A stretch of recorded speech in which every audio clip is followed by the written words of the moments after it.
In Apex Legends, finding the right settings for you can always be challenging. So today we dive into the settings you need to change in Apex Legends for Season 13. What's up, everybody? It's the Big E. First and foremost, thank you for stopping by today's video. Make sure you guys like, comment, subscribe, and turn on those notifications to be alerted of any new Apex Legends content moving forward. Now, when it comes to settings, it can be super confusing trying to figure out what everything is and how it can actually help or even hurt your gameplay. Luckily for you, I've had the pleasure, nay, the honor of working with some of the best and amazing players in Apex, and they have helped me build the best settings in Apex Legends. So let's get into it. Okay, diving into the settings, first and foremost, you want to make sure your interact prompt style is set to compact. Now, the difference between this is when you walk up to something and you see what it is, by having this set to default, it actually adds a lot of clutter on the screen. For potential situations, this might cause an issue.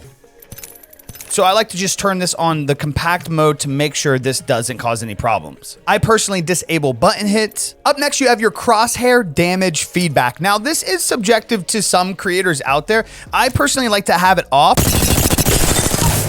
So that way, when I am shooting an enemy, I don't have any clutter on the screen. Where some people do like the indication X with shield icon. And this just allows a little bit more information when you're hitting your shot. Again, personally for me, I don't like having clutter on my screen. Up next, we have damage numbers. Now, I highly suggest putting this to stacking. For example, having this off doesn't give you any numbers whatsoever. Having it on floating just adds the individual shots in itself. Having it on both will show the total damage and the stacking. But by doing just stacking, this is how you're accurately able to tell somebody how much damage you've dealt to somebody.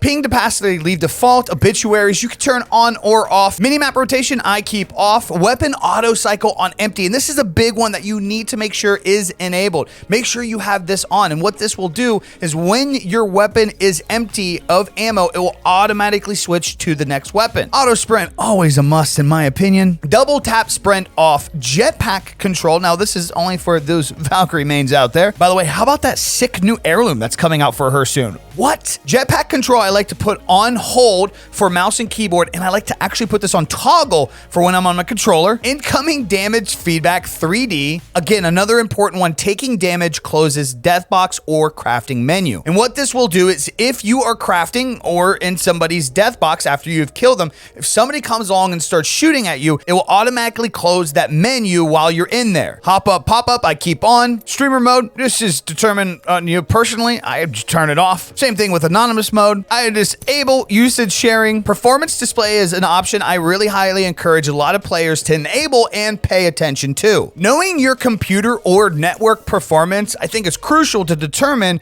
how your gameplay is going. From server ping to your FPS in-game or packet loss, having the actual ability to see what is going on with your performance is crucial. At least for me, it always tells me if I'm in a bad lobby or if I'm just having a shitty day. Club invites disabled. Who wants any of those? Communication filter, everybody. Reticle, I sit to customize, and these are my current reticle settings. I like this greenish blue here because it really contrasts out in any setting in Apex Legends, for me at least. Apologies for all you colorblind people, but for all you colorblind people, or actually for all you normal seeing people, I would highly encourage to enable Tritanopia Colorblind Mode. One thing that's really good about this colorblind mode here is seeing people through the storm on Apex Legends. Subtitles off, subtitle size normal. Enable access chat features off. Convert incoming voice chat to text. This is a feature that maybe it would be good to have on for some people, or not good. I just have it off. Play incoming text chat as speech. This could be a fun setting, but I just disable this. Now, when it comes to sensitivity in today's video for mouse and keyboard and controller, I'm actually going to skip over the sensitivity options. We'll do that in a later video. Sensitivity is just very, very subjective, so I don't really want to make that about this video. Today is supposed to be actual game settings that will help people overall across the board. Mouse acceleration, you want to have off. You want to disable mouse invert unless you're a maniac. Lighting effects default to on. I personally just go ahead and turn them off. What this does is it enables gameplay related colored lighting on compatible keyboards, mice, and other hardware. I just personally assume by turning this off, it will make my hardware run less, I guess. So I just disable it. But this is not scientifically proven, so use at your own caution. For movement keys, I do have my move forward bound to W and scroll wheel wheel up. And then for jump, I have space bound and scroll wheel down. Those are two features you're gonna want to enable on mouse and keyboard for that awesome movement. I have crouch set to hold, and I have it set for control and C. Now here's where I personally change some of my weapons and abilities. I actually use my tactical ability on E and my ultimate ability on Q. I then have interact on F and alternate interact on X. My inventory is tab or I. My map is M. My attack is obviously clicking the dang trigger. Toggle fire rate is B. I do holding aim down sight, what Maniac wouldn't on mouse and keyboard. Melee is V. Reload is obviously R. And then I set my side buttons to be my primary and secondary weapon. I holster weapons with 3, equip survival item with Y, and then 4, 5, 6, 7, 8, 9 is using heals. H is character utility action, and I inspect the weapon with N. Now the reason I use these settings is I feel like they are built around the idea of my hand always being able to be in the same place. By not having to take my fingers off the movement keys, I'm constantly able to interact with any other functions. I then make sure my ping is set to my scroll wheel click button so I can ping fast, and those are my mouse and keyboard options. Now when moving over to controller, once again, we are not going to get into sensitivity, we're just going to get into general settings that help out. Stick layout, I personally use default. This is subjective to how you react and what buttons you like to use. Interactive/reload button, you want to make sure you tap to use and reload. You want to be able to fastly react to things and be able to reload. There are some situations where you might like the hold feature enabled, but I just personally suggest interact and reload button. Crouch button you want set to toggle, aim button you want set to hold, survival slot button on, trigger dead zones none, and then we get into the sensitivity, which will be in a later video. Now, moving into video, I do want to point out that I am on a higher NPC at 1440p. One of the biggest suggestions that I can give to anybody playing Apex Legends, based on whatever hardware that you have, I highly recommend using something like the NVIDIA GeForce. By using the NVIDIA GeForce and going to the recommended settings based on your PC and going all the way to the left to performance mode, you're going to get the best frames out of your current machine. For some reason, some people don't trust NVIDIA, the people that develop these graphics cards. I highly encourage you guys to trust them. Anyways, we go full screen mode. I'm not a super competitive. I don't dive too deep, so I don't mess with my aspect ratio or resolution.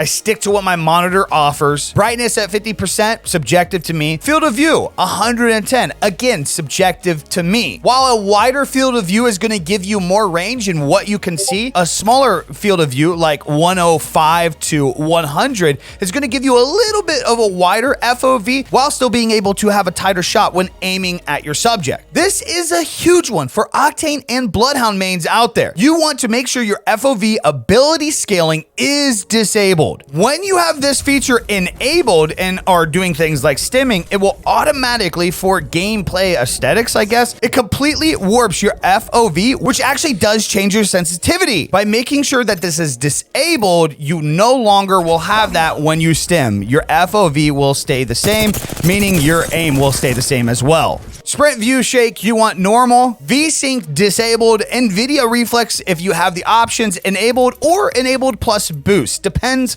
on your current rig. Anti-aliasing TSAA. Texture streaming budget, you want to have halfway or up to 80%, depending on what your computer build is. Texture filtering, I like to have this about midway, regardless of my PC. Ambient occlusion quality, you want to disable this.